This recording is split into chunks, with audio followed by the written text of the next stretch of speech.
The moment they pulled up the basement floorboards, the family froze. Yellowed documents fluttered in the dusty air, each stamped with words that clawed at their modern sensibilities. "No person of color shall ever occupy this property," one clause read. Their dream home had been built on exclusion. As the camera lingers on their horrified faces, the mother's whisper cuts through the silence. "This changes everything." Subscribe now and turn on notifications to never miss a story. But before this discovery shattered their sense of belonging, there were smaller signs, subtle at first, easy to overlook. The house had its own way of revealing what lay beneath. Cracks in the family's sense of security came quietly at first.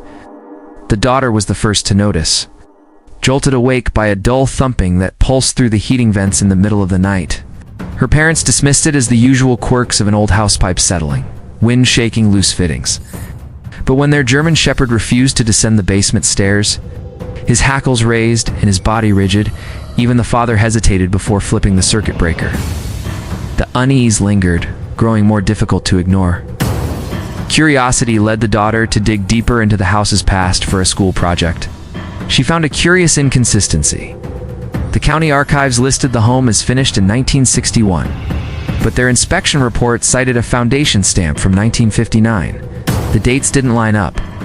At the local historical society, a volunteer casually mentioned that the previous owners had left abruptly, but the official deed showed a transfer to a holding company, not a sale. The gaps in the story hinted at something deliberately concealed. The mother's discovery came during a routine repair. While replacing the water heater, her flashlight caught the glint of hinges behind the corroded metal. She found a narrow, padlocked door where the blueprints showed only a solid concrete wall. The lock was newer than the rest of the hardware, out of place in a house built decades earlier. Downstairs, the father noticed uneven flooring near the support beams.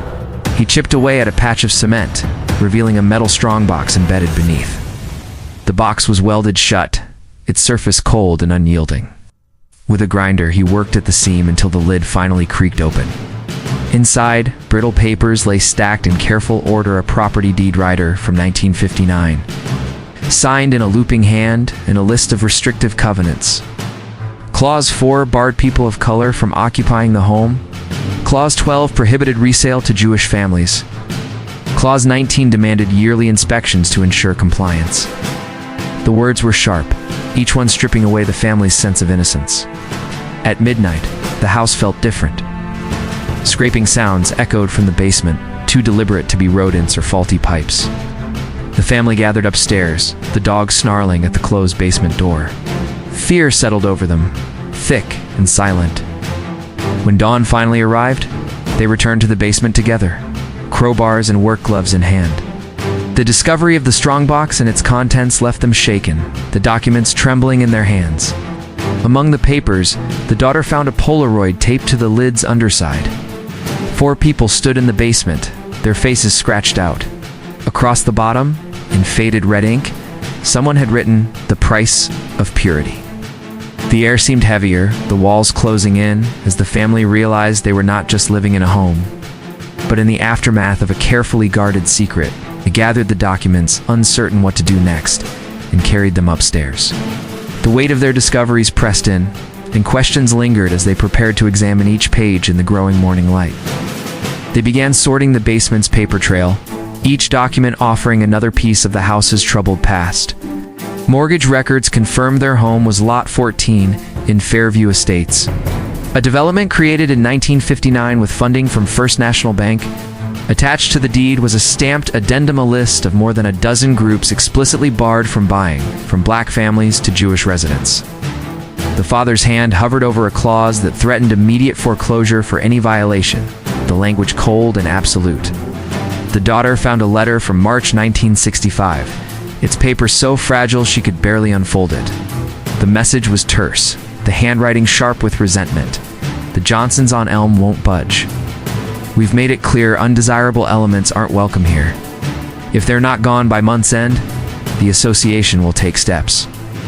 The signature had faded, but the letterhead matched their neighborhood's original civic group. The tone left no doubt these were not idle threats. At the county records office, the daughter uncovered a court summons from 1962. It named a couple. The Wilsons, who had attempted to buy Lot 22, their lawsuit for racial discrimination had been dismissed when their lawyer withdrew. A handwritten note in the margin read, "Handled per agreement with Judge Carlton." The mother pressed the page flat, the implications settling between them. The most chilling discovery lay in a water-damaged ledger, buried beneath the basement stairs. Its columns listed every homeowner in Fairview Estates, alongside monthly compliance checks. Neighbors reported on each other's visitors, and even noted the race of delivery workers. One entry from 1966 read, "Mrs. Langdon seen with Negro postman at door, warning issued." 3 months later, the Langdons' name vanished from the records. The ledger's final pages described escalating measures, pressure from the association, legal threats, and, in a homeowner's memo, a single line referencing recent incidents, a quiet nod to the violence used to enforce the rules. The daughter pieced together the last clue, a faded newsletter from the Homeowners Association. The lead article celebrated the Supreme Court's decision making restrictive covenants unenforceable. But the back page urged members to use all legal means to preserve our way of life. Handwritten meeting minutes suggested a new approach if unwelcome families would not leave. The houses themselves should be made unlivable. As the timeline came into focus, the family recognized a pattern of intimidation and erasure. The odd repairs, the sabotaged plumbing. The locked doors, each detail marked a deliberate effort to drive certain families out and keep others in. Their home was not just a bystander to history. It had been a tool for exclusion. Its foundation poured over the lives and memories of those forced to leave. And somewhere behind the walls, more evidence waited, silent and undisturbed. The false wall behind the basement stairs gave way with a hollow thud. The father's hammer knocked loose plaster, revealing a narrow cavity. Inside, a child's patent leather shoe lay on its side. The strap snapped. Nearby, a warped photograph showed a woman in a Sunday dress, her face blurred with age. A rusted locket, heavy in the mother's hand, held 2 strands of hair tied with thread. The daughter pieced together what she could from record census data, school rolls, city directories. The Cartwright family appeared at their address in 1960 and vanished from every official record by 1963. No transfer forms, no withdrawal slips, just blank spaces where names should have been. Even school notes simply read, "Family relocated?" At the senior center, an elderly man remembered the house. He spoke quietly over his coffee, hands trembling as he recalled the Cartwrights, a mixed-race couple. Driven out after a Molotov cocktail was thrown through their window one summer night. "They left before sunrise," he said. "Left everything." The mother sifted through the old photos, pausing at one of a young boy grinning on a bicycle. His striped shirt matched a missing persons poster from the archives. David Cartwright, age 9. Last seen walking home from school, June 1963. The address was theirs. Beneath layers of yellowed newspaper, a leather-bound diary surfaced. The entry stopped in July 1963. The last page described men in white hoods gathering outside, torches lighting the street. "They say we have till Sunday," the careful script read. "James wants to fight. I just want David safe." The next page was torn out. The hidden space, they found a train ticket to Chicago dated July 1963. Torn check stub from Fairview Estates LLC for $500, and a hand-drawn map with their house circled in red. Each artifact pointed to a hurried, forced exit.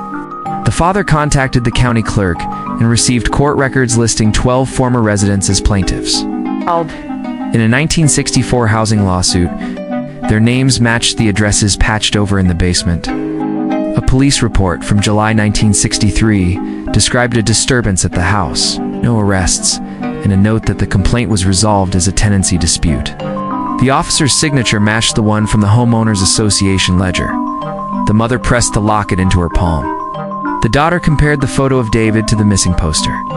The timeline matched the concrete poured in their basement. What happened here was more than exclusion, it was deliberate erasure. They watched silent footage from 1963.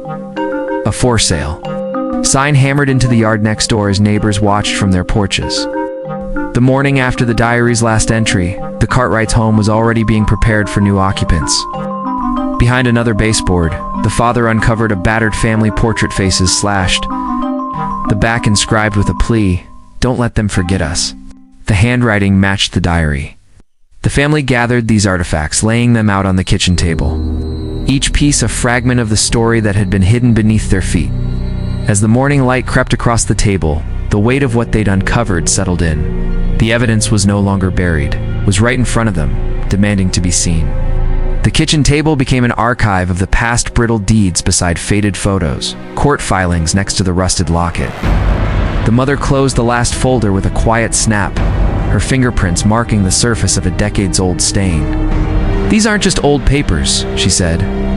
The daughter traced the edge of David Cartwright's missing poster, its corners curled and fragile. Outside, identical houses lined the street, their neat lawns masking secrets beneath the soil. Countless homes across America still hide dark clauses that shaped who could belong, and covering our own foundations means confronting uncomfortable truths. If this story moved you, hit subscribe and comment below what hidden histories are buried in your community.